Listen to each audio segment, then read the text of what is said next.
Prefácio. Em todos os capítulos deste livro menciono o segredo de ganhar dinheiro, que trouxe fortunas a centenas de homens muito ricos, homens que analisei com cuidado durante longos anos. O segredo foi trazido à minha atenção por Andrew Carnegie, há mais de meio século. O sagaz e adorável velho escocês o jogou para mim descuidadamente, quando eu não passava de um garoto. Depois, recostou-se na cadeira com um alegre piscar de olhos e ficou a examinar-me atentamente, para ver se eu possuía cabeça suficiente para entender o pleno significado do que me dissera. Quando percebeu que eu captara a ideia, indagou se eu queria passar 20 anos ou mais preparando-me para apresentá-la ao mundo, aos homens e mulheres que, sem o segredo, passariam a vida inteira fracassados. Disse-lhe que o faria e, com a cooperação dele, mantive a promessa. Este livro contém o segredo testado na prática por milhares de pessoas, em quase todos os setores da vida. A ideia de Mr. Carnegie era de que a fórmula mágica, que lhe dera estupenda fortuna, deveria ser colocada ao alcance das pessoas que não dispõem de tempo necessário para averiguar como se ganha dinheiro. Esperava que eu pudesse testar e demonstrar a integridade da fórmula, através da experiência de homens e mulheres, nas várias profissões. Acreditava que se deveria ensinar a fórmula nas escolas e faculdades públicas, expressando a opinião que, se fosse transmitida de maneira certa, revolucionaria a tal ponto todo o sistema educativo, que o tempo despendido na escola poderia ser reduzido a menos da metade.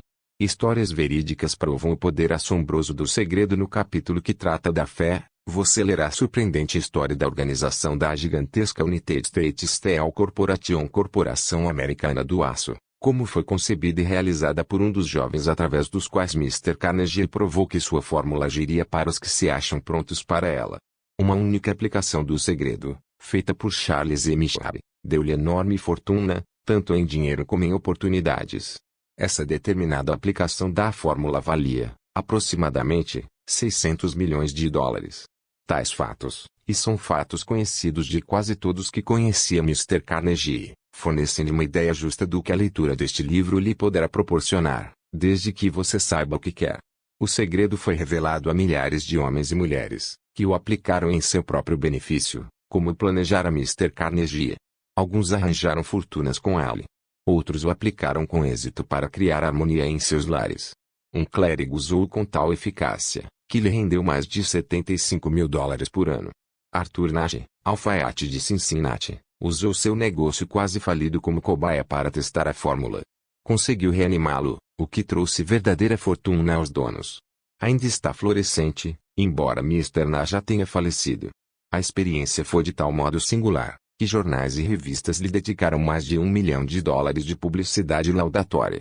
O segredo foi transmitido a Stuart Austin Weir, de Dallas, Texas. Ele estava pronto para recebê-lo, tão pronto que abandonou a profissão e foi estudar direito. Teve êxito. Essa história também é contada.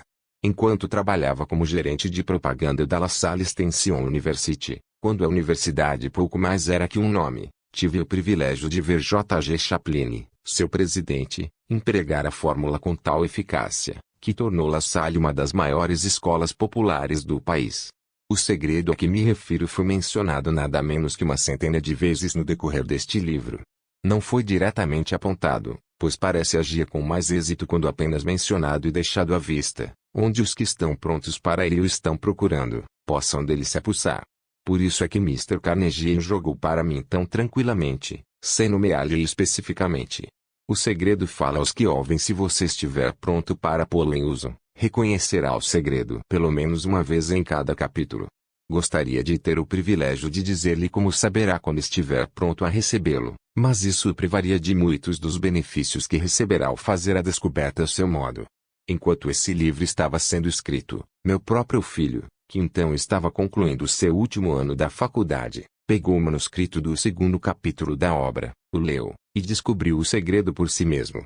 Ele usou a informação tão efetivamente que galgou diretamente um posto de alta responsabilidade com um salário inicial maior do que aquele que um homem mediano jamais alcançará.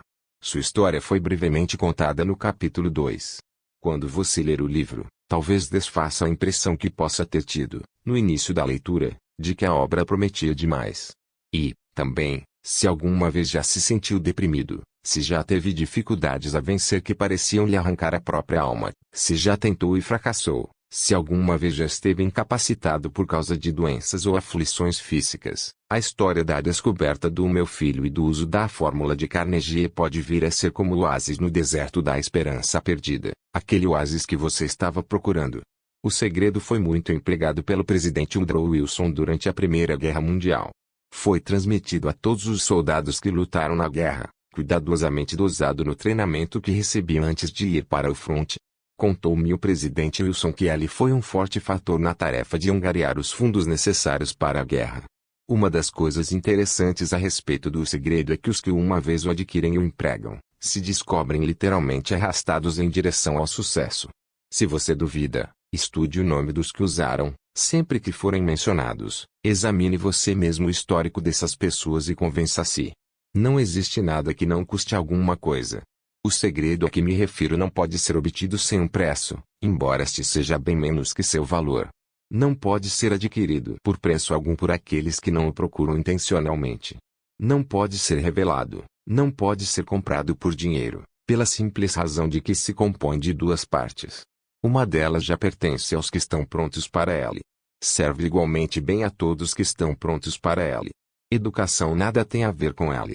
Muito antes de eu nascer, página 4, o segredo foi ter as mãos de Thomas A. Edison e ele o aplicou com tanta inteligência que se tornou o maior inventor do mundo, embora só tivesse tido 3 meses de instrução.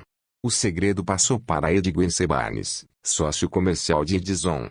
Usou-o com tal eficácia que, embora na época só ganhasse $12.000 por ano, acumulou respeitável fortuna, aposentando-se enquanto ainda jovem. Você encontrará esta história no começo do primeiro capítulo. Irá convencê-lo de que a riqueza não está além do seu alcance, que você poderá ser ainda o que deseja ser, que dinheiro, fama, reconhecimento, felicidade podem ser de todos aqueles que estão preparados e decididos a receber tais bênçãos. Como é que sei dessas coisas? Você terá a resposta antes de terminar o livro. Poderá encontrá-lo no primeiro capítulo ou na última página. Enquanto me ocupava com a tarefa da pesquisa de 20 anos, que empreendi atendendo ao pedido de Mr. Carnegie, analisei centenas de homens afamados, muitos dos quais admitiram terem acumulado suas vastas fortunas utilizando o auxílio do segredo de Carnegie. Entre eles estão Henry Ford, William Wrigley, John McCain, J. George S. Parker, M. Statler, Henry L. Doherty, Cyrus H. K. Curtis, George Eastman, Charles M. Schwab, Rhys F. Williams, Dr. Frank Gonçalves, Daniel Willard Kinglet, Harpa X. Jus, Daniel Theory, John D. Rockefeller, Thomas A. Edison, Frank Vanderlip, F.W. Wortzel, Robert Adolar, Edward F. Lane, Edwin C. Barnes, Arthur Nash, Fyodor Roosevelt, John W. Davis, Albert Baglebur, Urich William Jennings Bryan, Dr. Davi Starr, Jordan J. Odgener. Moore, Arthur Brisbane, Woodrow Wilson, William Howard Taft, Luther Burbank, Edward W. Book, Frank Amundsen, Albert H. Gary, Clarence Darrow, Dr. Alexander Graham Bell, John H. Patterson, Julius Rosenwald, Duarte Austin Weir, Dr. Frank Crane, George M. Alexander, J. G. Chaplin e Sam Jennings Randolph. Estes nomes representam apenas pequena fração das centenas de americanos famosos, cujas realizações financeiras e outras provam que os que entendem e aplicam o segredo Carnegie alcançam elevados postos na vida. Nunca conheci ninguém que, inspirado a usar o segredo, não atingisse sucesso notável na carreira escolhida. Jamais conheci alguém que se distinguisse, ou que acumulasse riquezas de monta, sem estar de posse do segredo. Desses dois fatos tiro a conclusão de que o segredo é mais importante, como parte do conhecimento essencial para a autodeterminação, que qualquer outro que se receba através do que é popularmente chamado de educação. O que é educação afinal? Isso foi respondido pormenorizadamente.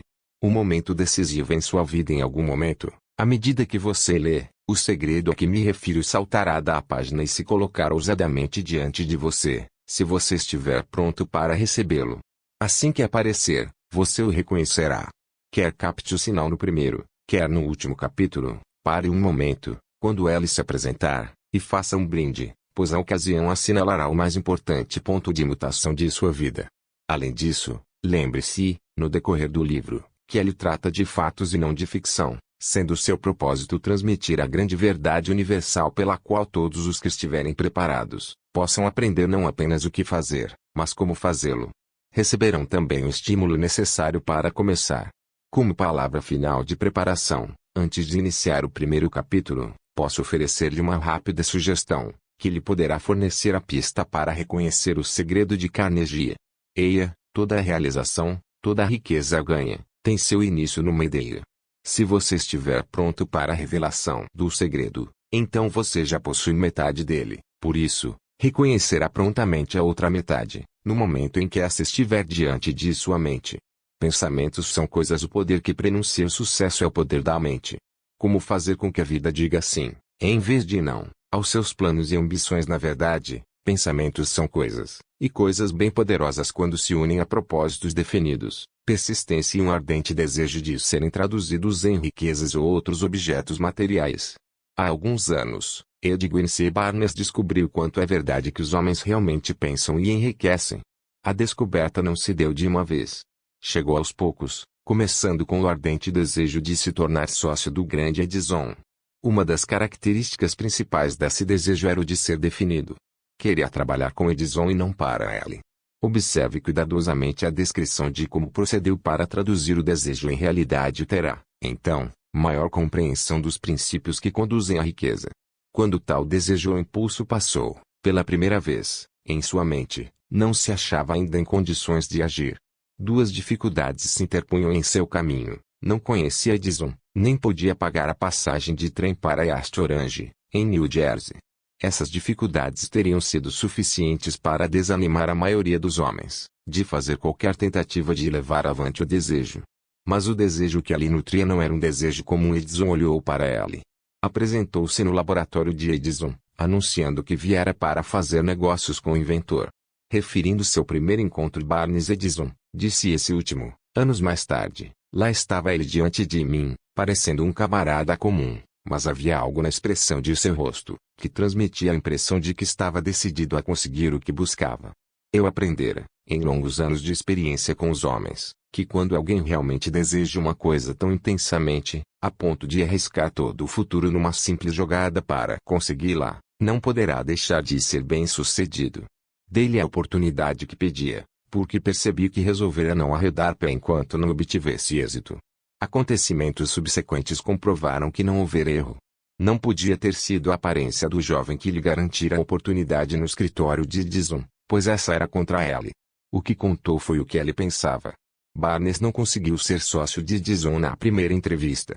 O que conseguiu foi a oportunidade de ir trabalhar nos estabelecimentos de Edison, por um salário bastante insignificante.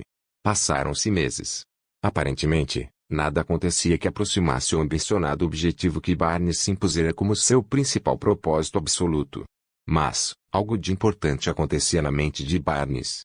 Intensificava, constantemente, seu desejo de tornar-se sócio de Edison. Psicólogos acertaram ao dizer que quando alguém está realmente pronto para alguma coisa, essa coisa não deixa de aparecer. Barnes estava pronto para uma sociedade comercial com Edison. Além disso, estava decidido a perseverar nisso até obter o que procurava. Não dizia a si mesmo, bem, o que adianta? Acho que vou mudar de ideia e tentar um emprego de vendedor. O que dizia era, vim aqui para fazer negócios com Edison e atingirei a meta, mesmo que leve o resto de minha vida. E estava mesmo decidido. Que história diferente teriam os homens para contar se adotassem um propósito definido e permanecessem firmes nele até vê-lo transformado em ardente obsessão? Talvez o jovem Barnes não o soubesse na época, mas sua determinação férrea, a persistência em apoiar-se num simples desejo, estavam destinados a vencer qualquer oposição e trazer-lhe a oportunidade que procurava. A oportunidade veio pela porta dos fundos. Quando chegou a oportunidade, apareceu de forma diferente e de uma direção diferente da que Barnes esperava. Este é um dos truques da oportunidade. Tem o hábito astuto de penetrar pela porta dos fundos, disfarçada, por vezes, de desgraça ou de derrota temporária. Por isso, talvez, e que tantos deixam de reconhecê-la. Edison acabara de aperfeiçoar um novo invento para escritório, chamado, na época, de máquina de digitar Edison. Os vendedores não estavam entusiasmados com a máquina. Não acreditavam poder vendê-la sem grande esforço. Barnes sabia que poderia vender a máquina, sugerindo a ele, que imediatamente lhe deu a chance. Conseguiu vendê-la, e tão satisfatoriamente, que Edison lhe deu um contrato de distribuição e vendas de âmbito nacional. Dessa sociedade comercial nasceu a riqueza, em dinheiro, de Barnes, mas ele fez algo infinitamente maior. Provou que se pode, realmente, pensar e enriquecer. Quanto de dinheiro lhe valeu seu desejo original, não posso saber. Talvez lhe trouxesse 2 ou 3 milhões de dólares, mas a quantia, seja qual for, torna-se insignificante comparada à qualidade maior que adquiriu, através do conhecimento de que um impulso intangível de pensamento pode ser transformado em prêmios materiais, aplicando-se os princípios conhecidos. Barnes literalmente pensou numa sociedade com o grande Edison. Pensou numa fortuna. Nada tinha para começar, exceto a capacidade de saber o que queria e a determinação de persistir no desejo até realizá-lo. O homem que desistiu cedo demais. Uma das causas de fracasso mais comuns é o hábito de desistir, quando se é acometido de derrota temporária. Todos são culpados desse erro, numa ou noutra ocasião. Página 10. Um tio de R.U. Darby foi atingido pela febre do ouro, nos dias da corrida do ouro, e lá se foi para o oeste, para escavar e enriquecer. Nunca ouvira dizer que mais ouro fora extraído dos pensamentos dos homens do que jamais saíra da terra. Fez valer seus direitos e foi trabalhar de pai e picareta. Após semanas de trabalho, foi recompensado pela descoberta do minério reluzente. Precisava de máquinas para trazer o minério para a superfície. Sem alarde, cobriu a mina, refez as pegadas que o levavam à sua casa, em Williamsburg, Maryland, contou aos parentes e alguns vizinhos do achado. Reuniram dinheiro para as máquinas necessárias e mandaram-nas por navio. O tio e Darby voltaram ao trabalho na mina. O primeiro carro de minério foi extraído e enviado em uma fundição. O que voltou demonstrou que possuíam uma das mais ricas minas de Colorado. Com algumas cargas mais do minério, poderiam saldar as dívidas. Depois viriam os enormes lucros. As perfuratrizes penetraram na terra, enquanto aumentavam as esperanças de Darby e seu tio. Então, algo aconteceu. O véu de minério de ouro desapareceu. Tinham chegado ao fim do arco-íris e o pote de duro não mais estava lá. Continuaram a perfurar, tentando, desesperadamente, encontrar o véu de novo, tudo em vão. E finalmente, resolveram desistir. Venderam a maquinária a um negociante de ferro velho, por algumas centenas de dólares, e levaram o trem de volta. O dono do ferro velho chamou um engenheiro de minas, para que examinasse a mina e fizesse uns cálculos. O engenheiro concluiu que o projeto falhara porque os donos não estavam habituados às linhas falhas. Seus cálculos mostraram que o véio seria encontrado a apenas 1 metro de onde os Darby tinham parado de perfurar. Foi exatamente onde o encontraram. O homem do ferro velho retirou milhões de dólares em minério da mina, porque foi suficientemente esperto para procurar o conselho de um perito, antes de desistir. Sucesso um passo além da derrota. Longo tempo depois, Darby recuperou a perda, com grande margem, quando fez a descoberta de que o desejo pode transformar-se em ouro. A descoberta teve lugar depois que entrou no ramo de vendas de seguros de vida. Página 11. Lembrando-se de que perdera enorme fortuna por ter parado a 3 passos do ouro, Darby lucrou com a experiência, em seu trabalho, pelo método simples de dizer a si mesmo: parei a 3 passos do ouro, mas jamais pararei porque os homens me dizem não, ao meu pedido de que comprem seguro de vida. Darby tornou-se parte de um pequeno grupo de homens que vendem, anualmente, mais de $1 milhão. Deve sua persistência à ação que aprendeu com sua desistência no ramo da mineração do ouro. Antes que o sucesso chegue na vida de qualquer homem, ele encontrará, com certeza, muitas derrotas temporárias e, talvez, algum fracasso. Quando a derrota alcança o homem, a coisa mais fácil e lógica a fazer é desistir. É o que faz exatamente a maioria das pessoas. Mais de 5.000 dos homens de maior sucesso que este país jamais teve contaram ao autor que seu maior êxito chegou justamente a um passo além do ponto em que a derrota os alcançara. O fracasso é um malandro com aguçado senso de ironia e astúcia. Sente grande prazer em derrotar a pessoa, quando o êxito está quase ao seu alcance. A criança que dominou o homem pouco depois que Darby se formou na escola dos golpes duros, decidindo aproveitar a experiência que tivera no ramo da mineração do ouro, teve a sorte de estar presente numa ocasião que lhe demonstrou que um não precisa, necessariamente, significar não. Uma tarde, ajudava o tio a moer trigo num moinho antigo. O tio dirigia uma grande fazenda, em que viviam alguns colonos de cor, partilhando a colheita. Silenciosamente, abriu-se a porta e uma criança de cor, pequena, filha de um dos arrendatários, entrou, parando ao lado da porta. O tio ergueu os olhos, e, vendo a criança, berrou-lhe, asperamente: "O que é que você quer?" Medrosa, a criança respondeu: "Mamãe dizeu para mandar as 50 centavos para ela." Não o farei, retorquiu o tio, e agora corra para casa. Sim, senhor, disse a menina, mas não se moveu. Página 12. O velho continuou o serviço e estava tão entretido, que nem percebeu que a criança não ia embora. Ao erguer os olhos, deparou com ela no mesmo lugar, gritou-lhe, já lhe disse que fosse para casa. Agora vá, senão vou bater em você. Sim, senhor, respondeu a criança, mas não se mexeu. O tio largou um saco de farinha que ia desperrar no funil, apanhou um bastão do barril e se dirigiu à criança com uma expressão que indicava barulho. Darby conteve a respiração. Estava certo de que testemunharia uma violência. Sabia que o tio tinha um temperamento feroz. Quando este chegou ao lugar em que estava a menina, ela deu um passo à frente, rapidamente, olhou-o nos olhos e gritou no tom mais alto de sua voz aguda, minha mãe tem de ter os 50 centavos. O tio parou, olhou-a por um momento, depois colocou o pau no chão, e, tirando do bolso meio dólar, deu à criança.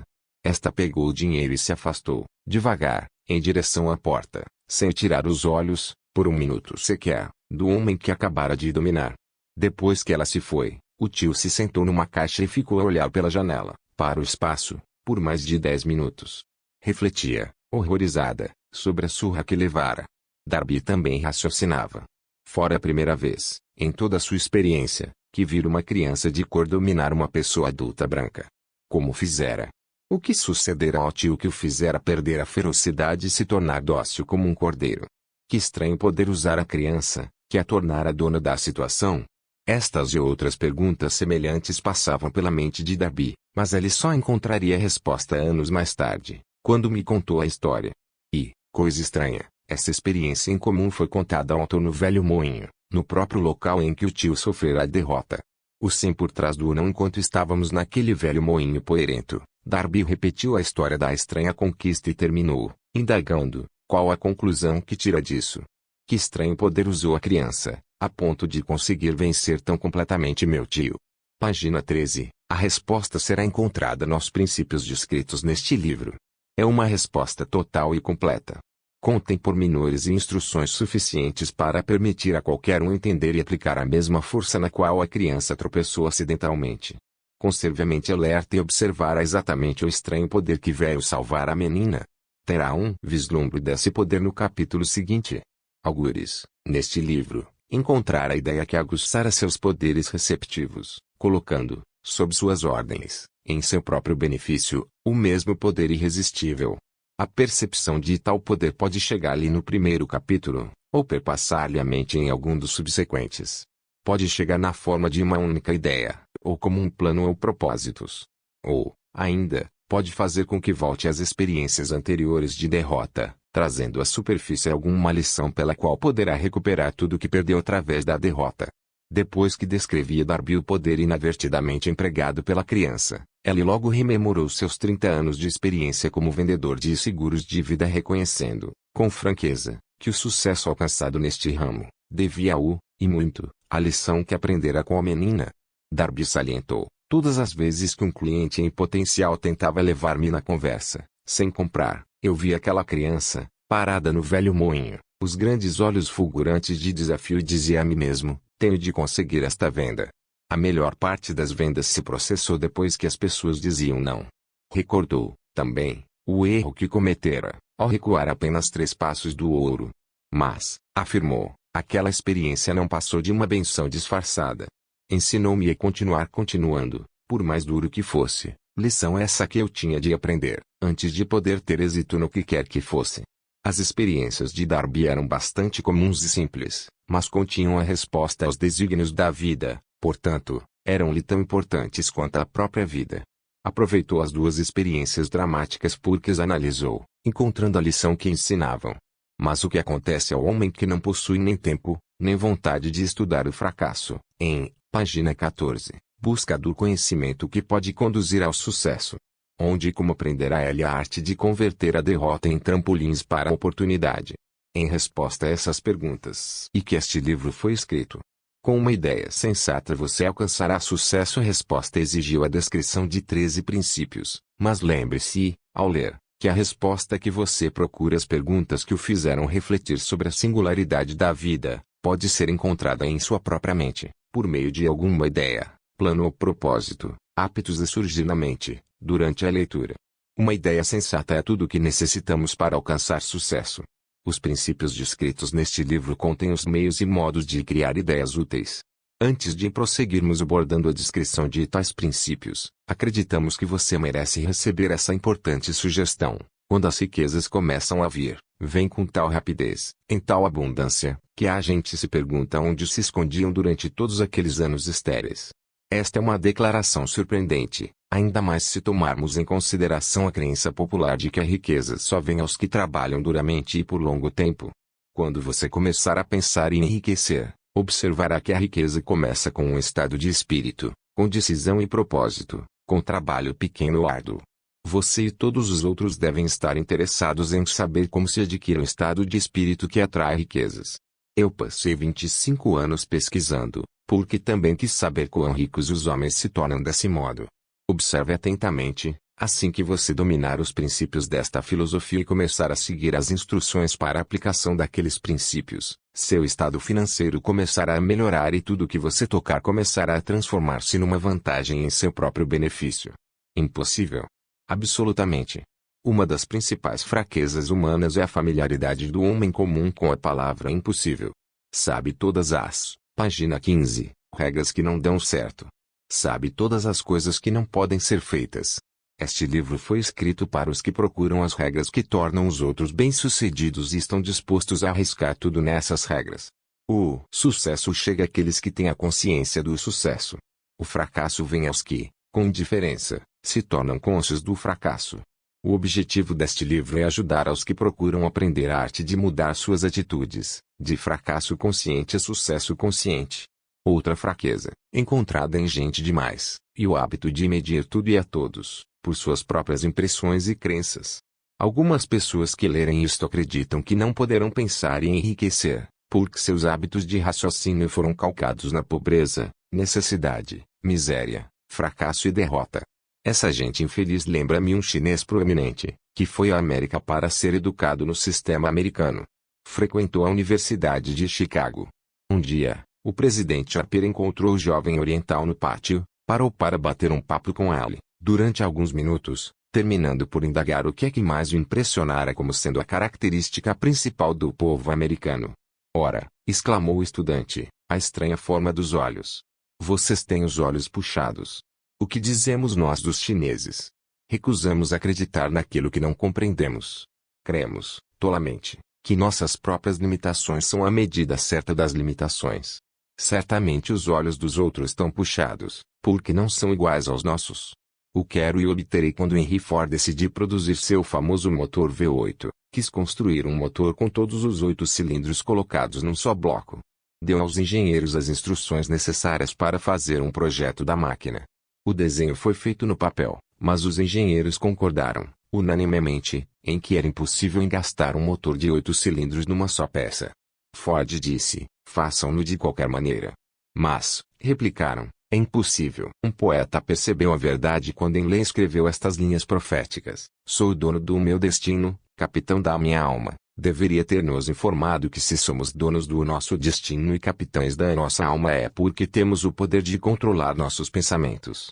Deveria ter nos contado que nosso cérebro fica magnetizado pelos pensamentos dominantes que abrigamos na mente e que, por meios que não são familiares a nenhum homem, esses imãs atraem para nós as forças, pessoas, circunstâncias da vida que se harmonizam com a natureza dos nossos pensamentos dominantes.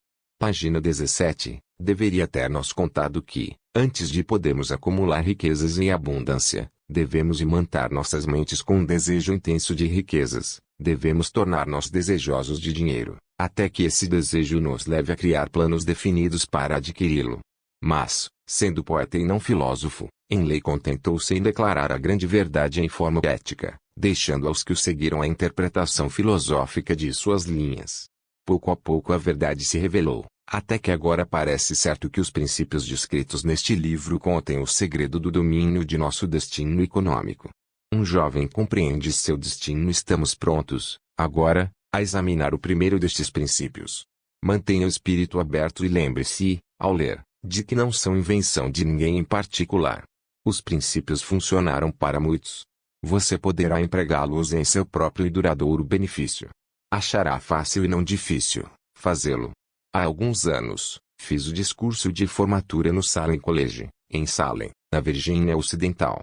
Salientei o princípio descrito no capítulo seguinte, com tal intensidade, que um dos membros da classe de bacharelandos apropriou-se dele completamente, tornando parte de sua própria filosofia. O jovem se tornou deputado e fator importante na administração Franklin D. Roosevelt. Escreveu-me uma carta, que tão claramente refletia sua opinião sobre o princípio esboçado no capítulo seguinte, que resolvi publicar lá, como introdução ao referido capítulo. Fornece uma ideia das compensações futuras. Meu caro Napoleão, minha tarefa, como membro do Congresso, tendo-me dado compreensão dos problemas de homens e mulheres, faz com que lhe escreva, para oferecer-lhe uma sugestão que poderá ser útil a milhares de pessoas dignas. Em 1922, quando fez o discurso de formatura no Salem College, era eu um dos bacharelandos. Naquele discurso, o senhor implantou-me no mente a ideia que foi responsável pela oportunidade que tenho agora de servir ao povo de meu estado, e será responsável, em grande escala, por qualquer futuro sucesso que possa ter a teologia. Página 18, lembro-me, como se fosse ontem, da maravilhosa descrição do método pelo qual Henry Ford, com muito pouca instrução, sem um centavo, sem amigos influentes, se elevou a grandes alturas. Resolvi, então, antes mesmo de terminado o seu discurso, que lutaria por um lugar para mim, não importando as dificuldades que tivesse de vencer. Milhares de jovens terminarão os estudos este ano e dentro dos próximos anos. Cada um deles procurará exatamente tal mensagem de estímulo prático, como a que recebi do Senhor. Quererão saber para onde se dirigir, o que fazer para começar a vida. O Senhor poderá contar-lhes, porque já ajudou a resolver os problemas de tanta gente. Há milhares de pessoas na América, hoje em dia, que gostariam de saber como converter ideias em dinheiro, pessoas que têm de começar do nada, sem dinheiro e indenizar-se das perdas. Se alguém pode ajudá-los, esse alguém é o Senhor. Se publicar o livro, gostaria de possuir o primeiro exemplar que sair da máquina, pessoalmente autografado pelo Senhor. Com os melhores votos, creia-me cordialmente seu, Jennings Randolph. 35 anos depois de ter feito o discurso, tive o prazer de voltar ao Salem College em 1957 e fazer o discurso especial de despedida, por ocasião da formatura da turma. Foi-me então concedido o título de doutor honoris causa de literatura. Desde 1922, venho observando Jennings Randolph, que se elevou a diretor de uma das linhas aéreas mais importantes da nação, grande e inspirado orador e senador dos Estados Unidos, pela Virgínia Ocidental. Pontos a fixar, tal qual Edwin Barnes, um homem pode estar mal vestido e sem dinheiro, mas seu desejo ardente poderá trazer-lhe a oportunidade de sua vida. Quanto mais você trabalhar na direção certa, mais próximo estará do sucesso. Muita gente desiste quando o sucesso está a seu alcance. Deixam-no para que outros o arrebatem. Propósito é a pedra angular, de qualquer realização, grande ou pequena. Um homem forte poderá ser derrotado por uma criança que tem o propósito. Mude os seus hábitos de pensar sobre o significado de sua tarefa e conseguirá, muitas vezes, alcançar o aparentemente impossível. Como Henry Ford, você poderá transmitir aos outros sua fé e persistência e conseguir fazer bem o impossível. Tudo que a mente humana pode conceber e acreditar, poderá alcançar.